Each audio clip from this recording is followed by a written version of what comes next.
From Sauron's blood-soaked ring creation to elves falling in battle, precious. whispered temptations, and even some nearly lost lives. These are the most insane deleted scenes in the Fellowship of the Ring, Extended Edition. The prologue tells us the ring was made. This removed scene shows that its creation came with a real cost. In the early days, Sauron doesn't just melt gold and shape it, he hurts himself, and his blood drips into the hot metal, tying his own being to the ring, making it becomes an act of self-harm. This idea changes how we see everything after. The ring corrupts because it holds a living will inside it. Every voice Frodo hears is like Sauron reaching out to take back a part of himself.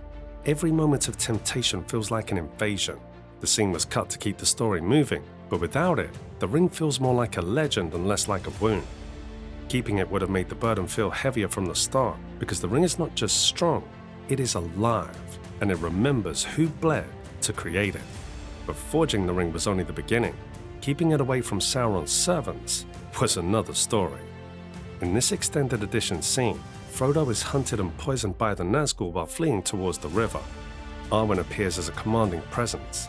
She speaks Elvish to guide him to safety. Frodo struggles with fear and pain, but Arwen's intervention allows him to survive, keeping the ring out of the Nazgul's hands. Peter Jackson cut this scene to avoid slowing the story's pace, showing all of Arwen's rescue slowed things down and delayed Frodo's journey to Rivendell.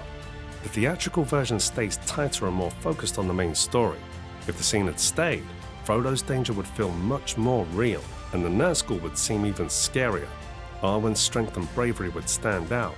It would also underline how dangerous the ring really is. Her role in Aragorn's story would feel clearer. Overall, the scene would make the journey's stakes hit harder, showing that the fight against Sauron is immediate and personal from the very start. But sometimes the journey slowed down just enough to reveal something beautiful. This scene was cut from the theatrical version to keep the story moving toward Bree. In the extended edition, Frodo and Sam stop in the Shire to watch wood elves pass by. Small moments, like Sam struggling to sleep on the hard ground or imagining a soft bed, show their innocence and vulnerability. It offers a quiet glimpse into their personalities and makes the peaceful world they're leaving feel more precious, which makes the danger ahead hit even harder. And before the journey truly began, there was still one more place the hobbits loved to gather. This scene is missing from the theatrical cut. In the extended version, Frodo, Sam, Merry and Pippin visit the Green Dragon in Bywater after Bilbo's party.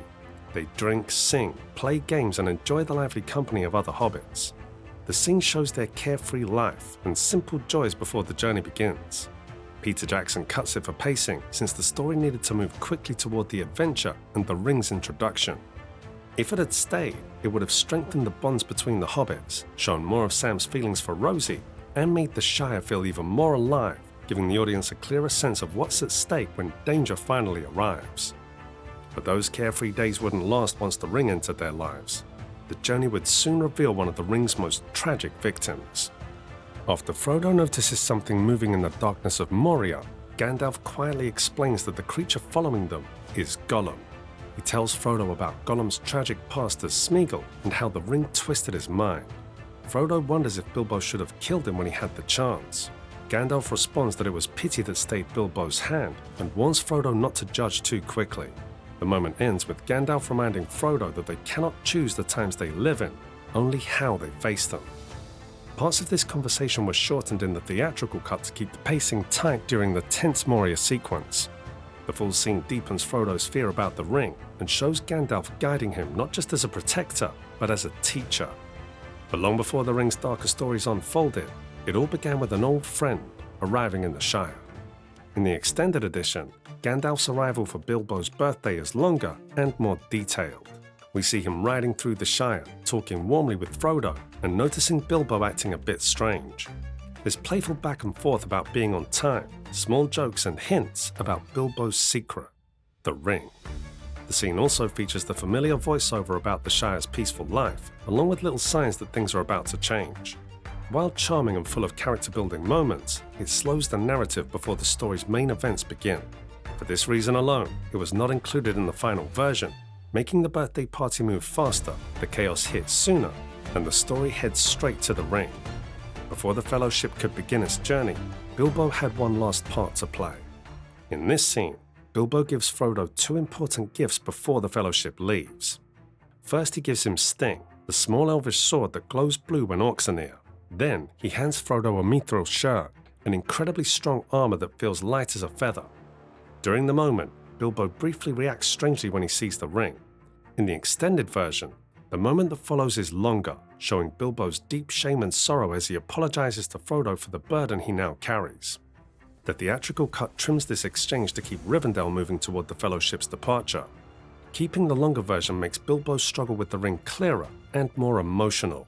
It shows how deeply the ring affected Bilbo and strengthens the bond between him and Frodo. Even with gifts in hand, the road ahead was still full of uncertainty. This scene was cut from the theatrical version to keep the story moving after Bree, making things feel urgent and tense. In the extended edition, Aragorn leads them through the wet, foggy Midgewater marshes. At camp, he sings about Luthien, an elf who gave up immortality for love. When Frodo asks, Aragorn tells her story carefully and quietly. The scene was cut because it slows the chase and adds extra lore. If it had stayed, the journey would feel longer and heavier, but we'd also get to know Aragorn better and see hints of the tough choices he'll face between love and duty later. The fog lifts, but the road ahead brings farewells they can't escape. This version of Boromir's death was shortened in the theatrical cut to keep the ending moving. The film needed to transition quickly from loss to separation without hanging too long on a single moment. In the extended scene, Aragorn stays with Boromir as he confesses his failure and his fear for Gondor. Aragorn forgives him, promises to protect the White City, and hears Boromir call him king for the first time. The moment is slow, personal, and heavy. The scene was trimmed to preserve momentum. If it had remained intact, Boromir's redemption would feel deeper and Aragorn's future role clearer. The cost would be pacing, but the reward would be emotional closure. It would have been an ending shaped by forgiveness rather than tragedy alone. Boromir is gone, but the ring's shadow wasn't just out there, it was creeping into Frodo himself. Inside Moria, Gandalf speaks quietly with Frodo while helping him walk after the earlier attack. Gandalf senses that the ring's power is growing stronger and warns Frodo that evil will be drawn to him both from the outside and from within himself. Frodo asks who he can trust, and Gandalf tells him that he must trust his own strength. Gandalf also reminds him that there are many powers in the world, some even greater than himself. The scene gives the audience a clearer understanding of Frodo's growing burden and fear.